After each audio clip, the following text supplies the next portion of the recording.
Buongiorno, bentrovati ad Anteprima Corner, è il momento dei bilanci del fine settimana calcistico, in attesa ovviamente del derby che si gioca in serata tra il Messina ed il Trapani. Ma cominciamo come sempre con il programma della Serie C, con il girone meridionale di Lega Pro. Vediamo i risultati, poi vedremo anche la classifica.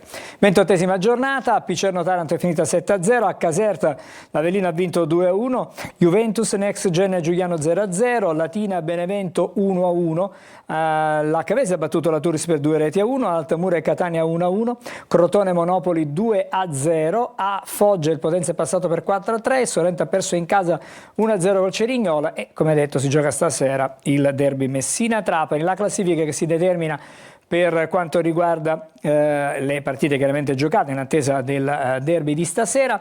Il Cerignola in testa con 57, l'Avellino 52, il Monopoli a 49, poi Benevento 48, Crotone e Potenza 46, Giuliano 41, Picerno e Catania 40, Trapani a 39, il Sorrento a 38, la Juventus Next Gen a 36, Foggia a 35 punti, Altomura a 34, Cavese 33 a 30, siamo in zona play-out, il Latina, poi 28 la Casertana, Messina 25, Turris 26, meno 6 invece il Taranto, ultimo in graduatoria. Cominciamo come sempre dal Catania, un Catania arrabbiato nel post gara per come sono andate le cose contro l'Altamura e con la dirigenza rosso-azzurra che in qualche modo stavolta ha fatto in maniera diciamo forte e plateale anche la voce forte contro i torti subiti. C'è anche un report che magari stasera approfondiremo meglio su tutti i risultati che non sono andati per come dovevano sul campo, evidentemente per degli errori arbitrali.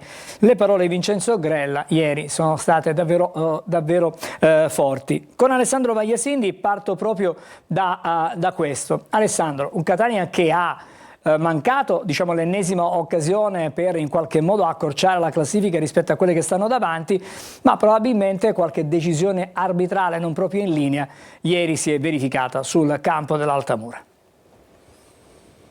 Buon pomeriggio Angelo, indubbiamente l'episodio che in qualche modo ha fatto sbottare il massimo dirigente del Catania è quello legato all'intervento di Rizzo su Stoppa. Eravamo all'83esimo minuto sull'1-1 e il signor Mastro Domenico non ha assegnato il calcio di rigore, lo stiamo vedendo adesso, vedete Rizzo su Stoppa che sterza per rientrare verso il centro dell'area di rigore e il piede del difensore dell'Altamura che inconfutabilmente va a toccare quello di Stoppa e questo a termini di regolamento è calcio di rigore, o comunque se il signor Mastro Domenico non avesse ravvisato in questo intervento di estremo il calcio di rigore avrebbe da regolamento dovuto ammonire per simulazione Matteo Stoppa. Non ci sono altre interpretazioni.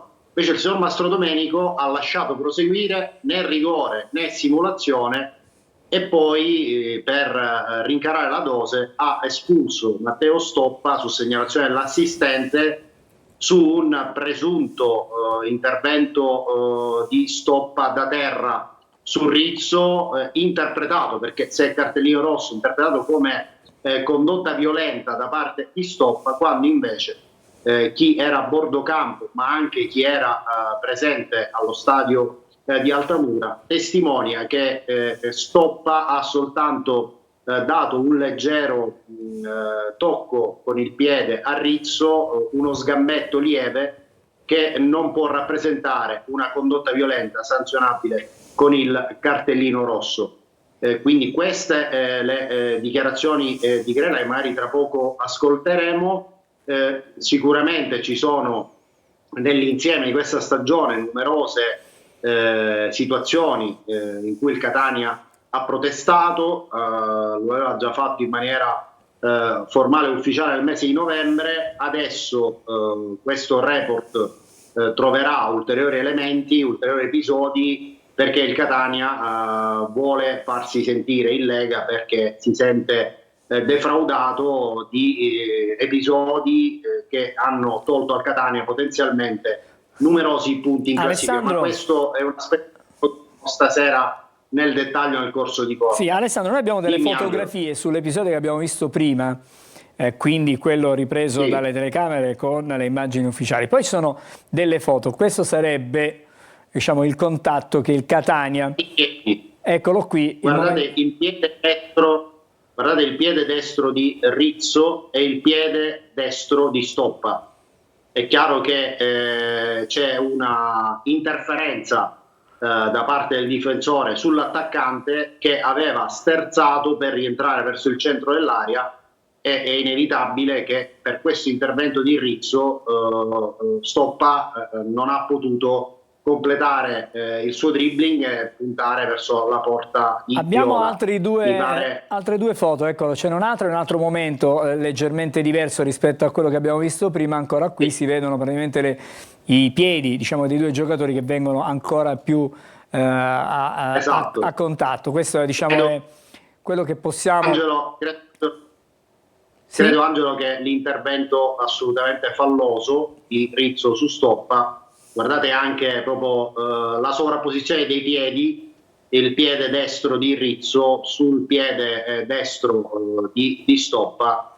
Insomma, ripeto, ammesso che Mastro Domenico non avesse valutato da calcio di rigore questo intervento, avrebbe dovuto ammonire Stoppa per simulazione. Non può non fischiare nulla, non può lasciar correre, per capirci.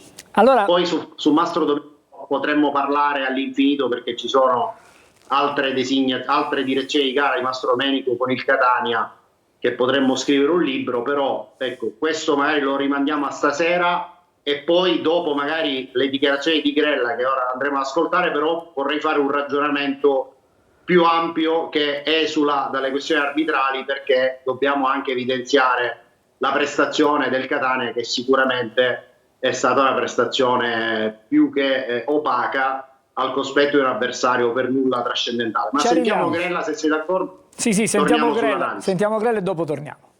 Siamo stufi, ho sentito il Presidente, non l'abbiamo mai fatto.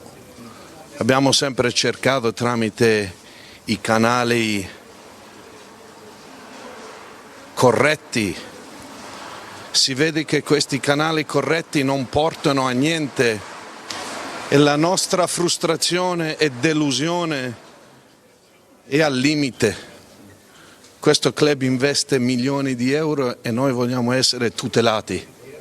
Io sono stufo, sono veramente stufo e arrabbiato nella presunzione e la mancanza di rispetto al nostro club. Abbiamo immagini che fanno vedere chiaramente è un rigore nettissimo, è un'espulsione che francamente mi lascia senza parole, e volevo trasmettere questo messaggio perché veramente siamo stufi e non ce lo possiamo più permettere di avere questi torti che a somme di hanno fatto sì che il nostro club ha perso tantissimi punti. Allora, queste le parole di Grella, un estratto dell'intervista di ieri fatta proprio durante diretta stadio. Adesso Alessandro, in qualche modo cerchiamo di analizzare, abbiamo qualche minuto ancora in questo segmento di trasmissione per parlare di Catania. La prestazione, dicevi tu, la prestazione opaca, l'ennesima opaca, perché ancora una volta, anche se c'è stato comunque un leggero miglioramento rispetto a quello che poteva essere stata la partita con la Casertana, certamente una delle prestazioni più brutte, forse se non la più brutta dell'intera stagione. Ieri si è visto qualche cosa in più, però ancora una volta manca qualcosa a questa squadra, manca la rabbia, manca la fame, manca la voglia probabilmente di portare a casa i 3 punti in maniera forte, determinata, concreta.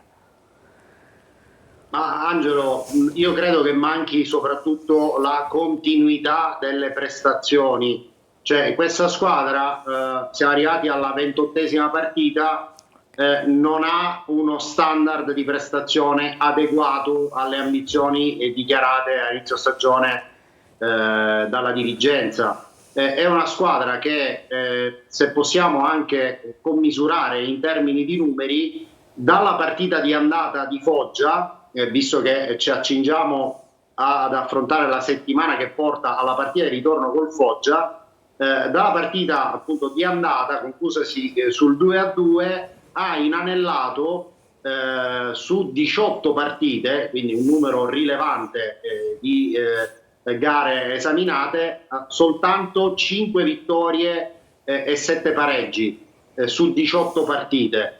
E quindi significa che il Catania dalla partita di Foggia e in vista della partita di ritorno ha viaggiato alla media più che bassa di 1,22 punti a partita.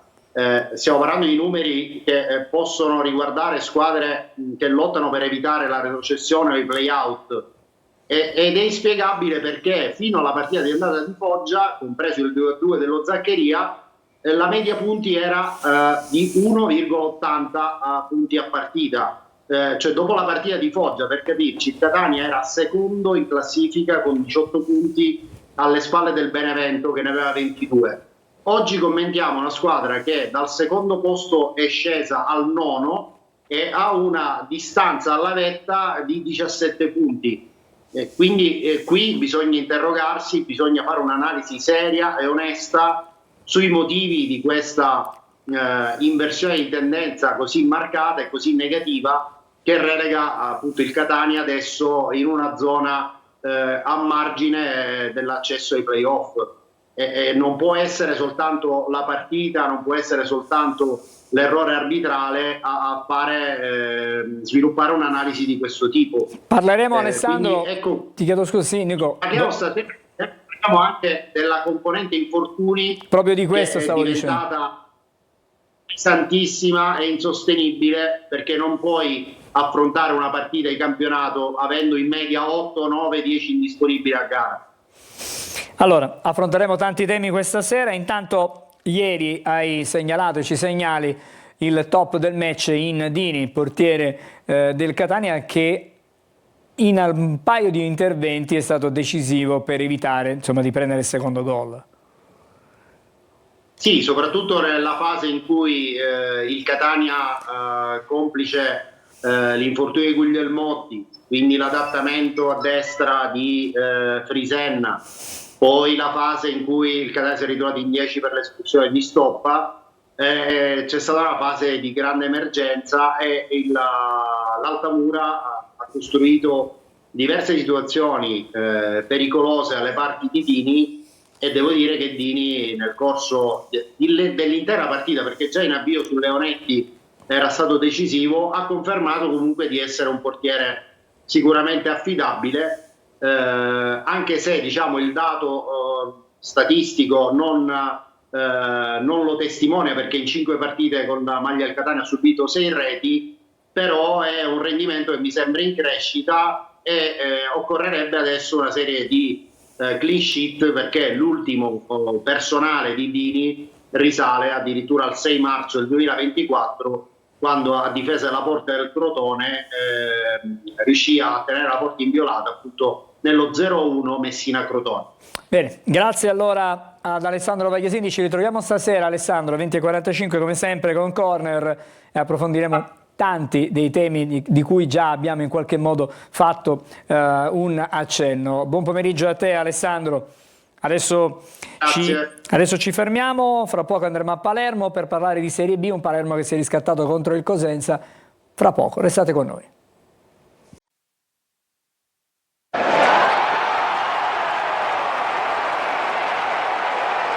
Siamo di nuovo insieme con Anteprima Corner, come anticipato adesso andiamo a Palermo, un Palermo che ha riscattato gli ultimi passi falsi, ha vinto contro il Cosenza, un avversario certo non irresistibile che però nella parte iniziale ha creato qualche problema alla squadra di Dionisi, la parte iniziale del match. Buon pomeriggio Marco. Buon pomeriggio a te Angelo. Sì, è come c'è stato un momento davvero di defiance, soprattutto all'inizio, quando il Cosenza ha avuto 3 nitide palle gol per passare in vantaggio. Per fortuna del Palermo in porta c'era Odero, che è riuscito a salvarle tutte e 3 con delle parate da felino puro, soprattutto su Artistico. La seconda, colpo di testa ravvicinato, sembrava davvero che ormai il risultato fosse cambiato, invece non è stato così. Palermo poi ha avuto comunque la tenacia c'è il coraggio anche insomma di spingersi in avanti, di trovare il gol del vantaggio, poi di certificarlo con il rigore di Brunori e infine la rete di Poyampalo. Certo, una prestazione finalmente positiva da parte della squadra appunto di Dionisi, che ha salvato la panchina del suo allenatore, però certo c'è qualcosa da rivedere anche soprattutto in difesa. Ancora pacchetto arretrato è sicuramente uno dei talloni d'Achille di questa squadra, ma anche a centrocampo serve più linfa, più fosforo per poi permettere insomma agli attaccanti, che sono due signori attaccanti per la Serie B,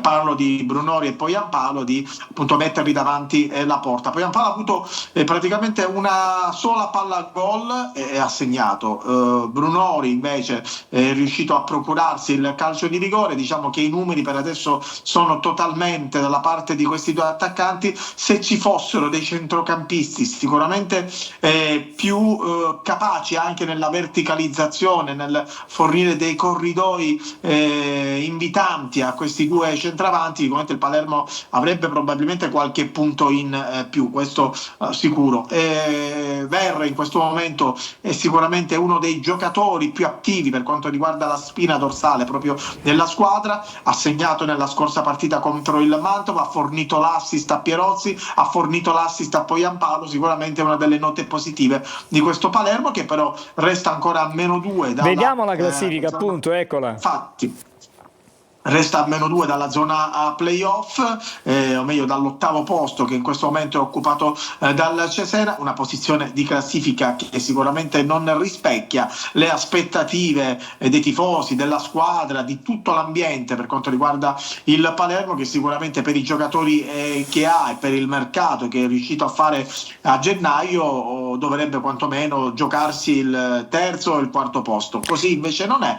Il Palermo che comunque deve ovviamente ritrovare anche quella continuità che spesso è stato un po' il vero punto negativo di questa squadra. Il Palermo non ha mai inanellato 3 vittorie consecutive, l'ha fatto una sola volta con 2 vittorie con Juve Stabia, poi una partita abbastanza insomma particolare, però ovviamente adesso arriva il Brescia e sicuramente, come ha detto anche Dionisi in conferenza stampa, dobbiamo continuare su questa strada. Lo ha detto anche Brunori, che magari a breve sentiremo. No, sentiamolo subito Brunori.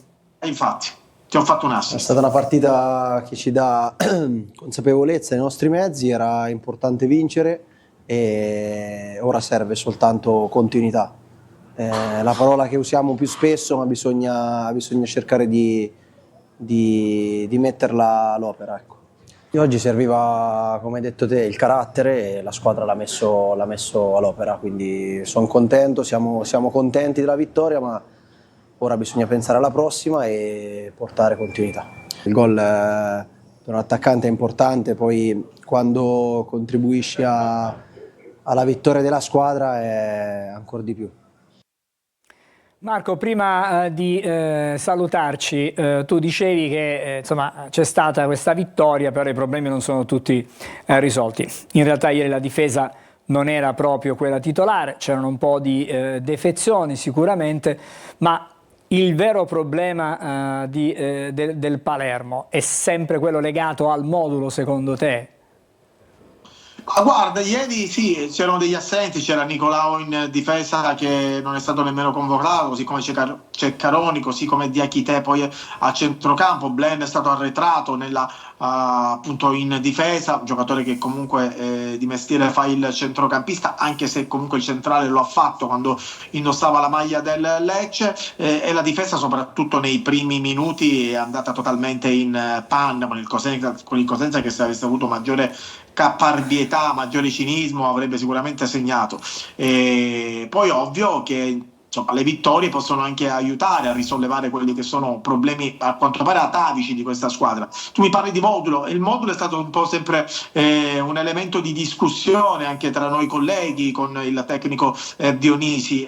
Dionisi insiste su questo 3-5-2, o meglio un 3-4-1-2 potrebbe essere, con Verre trequartista alle spalle delle due punte, però insomma in molti vedono un modulo non congeniale per le caratteristiche tecniche di tanti calciatori. Si auspicherebbe che ci possa essere un ritorno alla difesa a 4, anche perché con la difesa a 3, eccezione fatta per la partita di ieri, comunque era contro l'ultima in classifica, con la difesa 3 il Palermo ha preso la media di 2 gol a partita, e quindi ecco perché insomma dalla stampa è stato fatto anche emerso qualche domanda un po' più, diciamo, pungolante nei confronti di Dionisi, che non l'ha presa benissimo alla vigilia proprio della gara contro il Cosenza. Quindi sicuramente la prossima partita, quella contro il Brescia, rappresenta anche un esame di maturità, non solo per la squadra ma anche per questa difesa che deve reggere e soprattutto deve cercare, insomma, di evitare gol in casa, perché sappiamo benissimo che la partita proprio contro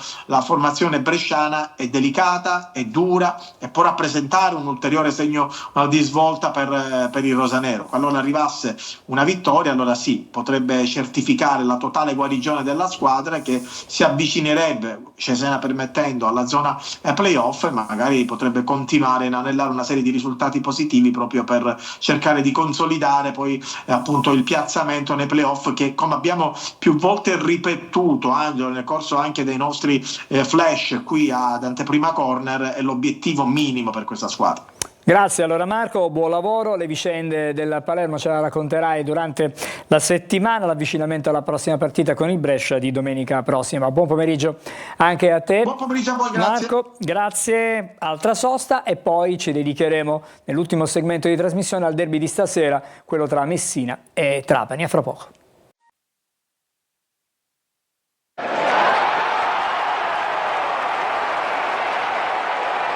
Adesso è il momento di parlare del derby di questa sera, quello tra il Messina ed il Trapani. Per questo motivo saluto e do il benvenuto, vediamo già in onda, a Franco Cammarasana da Trapani. Franco, buon pomeriggio a te. Buon pomeriggio. E grazie anche a Sergio Golosi che è a Messina. Comincerei per una questione di ospitalità da Franco Cammarasana che è a Trapani. Franco, che partita ti aspetti tu? Abbiamo sentito anche le parole e sentiremo a breve le parole di Torrente, però tu dacci le ultimissime che riguardano questo match. C'è molta curiosità in realtà a Trapani attorno a questa partita, perché è la prima vera partita che gioca il Trapani dopo una settimana in cui il nuovo tecnico Torrente ha potuto lavorare senza impegni infrasettimanali eccetera. Una squadra, come tutti sanno, completamente rinnovata, 16 volti nuovi su 25, alcuni giocatori addirittura nemmeno utilizzati per un attimo, come mi riferisco a Steinsrud, uno dei due norvegesi, e poi Moulet. Vedere anche che tipo di modulo, perché lui Torrente fino adesso ha adottato il 4-3-3 con alterni risultati. In settimana sembra che abbia provato anche una sorta di 3-5-2 con due punte. Sono previsti i rientri di Anatrello, per esempio, in avanti, ex Messina, lo conosciamo tutti, Diciotti in difesa, giocatori ai quali lui contro il Sorrento aveva dato un turno di riposo. Non ci saranno, sono stati convocati 23 giocatori, non ci saranno Saber, non ci sarà Sabatino, il capitano squalificato, si prevede invece il rientro in difesa di Silvestri. Il tecnico alla vigilia di questa partita ha un pochino spiegato quali sono le condizioni e soprattutto ha spiegato qual è stato il lavoro fatto in previsione di questa partita, che ripeto è importante non tanto per la classifica quanto per la prospettiva in prospettiva futura. Allora sentiamolo Franco, sentiamo il tecnico Torrente, sentiamo cosa ha detto. Perfetto. Abbiamo fatto una settimana lunga, quindi abbiamo toccato un po' tutte le cose che dobbiamo migliorare e crescere. Se mi riferisco all'aspetto fisico e tecnico-tattico, quindi è stata una settimana più lunga con qualche allenamento in più, la squadra ha risposto bene, c'è grande attenzione e partecipazione, abbiamo lavorato con grande intensità, ci siamo preparati bene per il derby. Il Messina è una squadra che ha trovato l'equilibrio con il nuovo allenatore, viene da 3 risultati positivi, una vittoria con Latina, poi è pareggiato col Picerno se non sbaglio, e a Benevento, quindi è una squadra in salute che voglio far bene, come anche noi vogliamo fare una grande partita, quindi dobbiamo provare a fare una grande gara. Allora, queste le parole di Torrente. Il Messina è una squadra in salute, probabilmente sul campo, come gruppo che si è cementato, ma per il resto, Sergio, vengo da te, la situazione a Messina è molto più che traballante.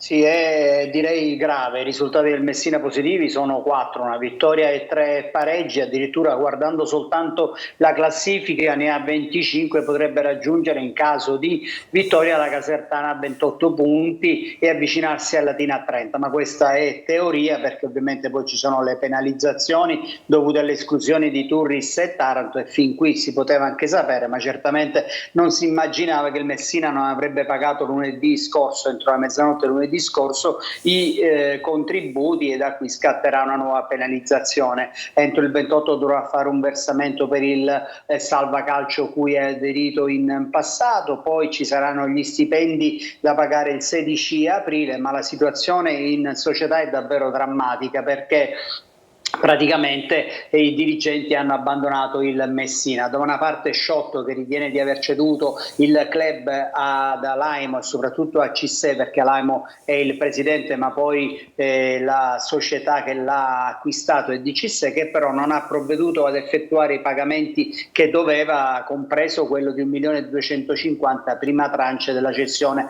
del club. Sciotto però non intende riprendersi il Messina Calcio, che potrebbe fare, tenuto conto che c'è l'inadempienza dei soci, dei potenziali, chiamiamoli così, acquirenti, perché di certo non lo sono stati visto che non hanno pagato nulla, ma su questa situazione, con un contratto che non prevede il ritorno automatico al venditore e lascia parecchi dubbi, il Messina sembra abbandonato a se stesso, non però da parte dei suoi tifosi che hanno garantito oggi massima presenza al Franco Scoglio, anche se poi a quanto servirà questa partita è difficile stabilirlo adesso.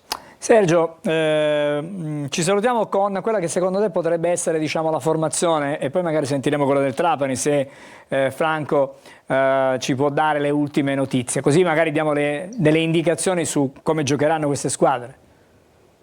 Il Messina si presenterà con il 4-3-3 ormai consolidato, già lo era prima con Modica, però adesso lo è anche negli uomini con il tecnico Banchieri, confermata la difesa che tra l'altro presenta l'ex del Trapani Gelli, in porta Krapikas. Ovviamente per quanto riguarda il centrocampo l'unico dubbio è tra Buchel e Petrucci, che è il capitano della squadra, però Buchel quando ha giocato, ha smaltito l'infortunio, quando ha giocato ha sempre fatto bene e potrebbe trovare spazio. Lui è stato il migliore in campo nelle precedenti gare, anche se non è facile mettere fuori Petrucci, che è il capitano di questa squadra e ha fatto bene anche egli a Benevento. Per quanto riguarda l'attacco invece si dovrebbero vedere dal primo minuto Costantino e De Sena, che in coppia non hanno mai giocato se non per pochi minuti, dovrebbero esserci invece dal primo minuto, perché il Messina per vincere deve cercare di segnare nelle ultime 2 partite altrettanti risultati senza reti, pareggi senza reti, per cui è necessario anche trovare la via del gol e il reparto dovrebbe essere completato da Tordini. Grazie Sergio, resta lì, poi ci salutiamo, vediamo la formazione probabile chiaramente che Torrente metterà in campo, potrebbe mettere in campo stasera a Messina. Il Trapani potrebbe giocare con Oicai in porta, poi in difesa, dicevo poc'anzi, il rientro di Ciotti, quindi Celiento e Silvestri i 2 centrali, Benedetti a sinistra, poi a centrocampo il norvegese Segberg, quindi Toscano e Carraro. In avanti il trio dovrebbe essere costituito da Ciuferri, Anatriello e Piovanello, a meno che Torrente non decida di giocare con 2 punte, per cui a fianco di Anatriello potremmo vedere anche Ongaro, il centravanti prelevato di recente dal Novara. Ripeto, questa è la probabile formazione, ma bisognerebbe vedere anche le condizioni di alcuni giocatori che sono stati sotto pressione questa settimana, perché oltre a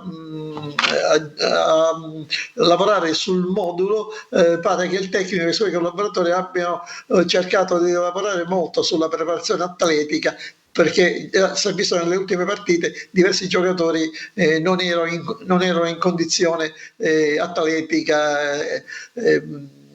diciamo in grado di sostenere 90 minuti, quindi bisogna vedere un pochino i riflessi sotto l'aspetto proprio muscolare che ha avuto questa preparazione abbastanza intensa fatta in settimana. Franco Camarasana, grazie a Sergio Colosi, buona partita, chiaramente vedremo il risultato ovviamente nei telegiornali di domani, considerato che la partita si gioca a partire dalle 20:30. A tutti l'augurio di un buon pomeriggio, noi ci ritroviamo con Anteprima Corner la prossima settimana lunedì, mentre invece con Corner stasera 20:45 come sempre su Telecolor. A tutti buona visione.